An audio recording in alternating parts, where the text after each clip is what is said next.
Good morning mga silingan, good morning. It's me, Ayesa. Welcome to my vlog for this morning. So akong ipakita sa inyo guys, kay naa daw sa musilingan, naa daw napatay nga bitin pagkagabi.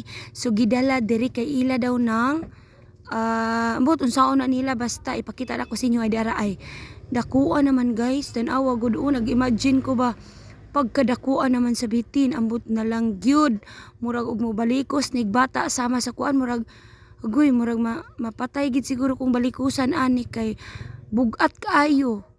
Dako na biya na ang nagkuan siya ti, bugat jud kaayo ti. Tanawa na ilan ning gipatay daw kay nilabang sa pikasdan. So patyon siguro makakita kag bitino, dili siguro pa sa iluay taon mi kay ningon sila i-preserve daw ang bitino nya, ginanang nakakita na jud ka sa daan ba.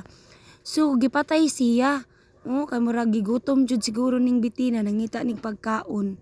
Unya kita makakita og bitin, mahadlok biya ta. Bukuron pa lang ta, paakon pa lang ta na mamatay ta. So di ba?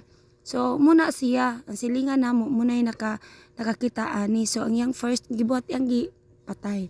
So marito siya guys, ni uli na yung taon ko kay di ra ba nato adiha. Iko ra ta nananghid nga mutanaw sa kadiyot. So nananghid po ko nga ni so diha. So while ni uli nako, nakasugat ko aning among silingan.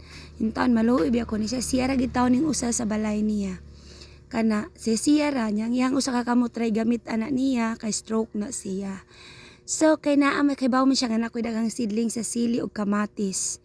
Nangayo sad siya, pero ang akong kamatis na hurot-hurot na kay ito amtang ko mga igagaw katong sa unahan nga nangayo sad sa kuha, kay nainganyo lagi sila nga nagtanom-tanom ko sa ako ang mga kaang.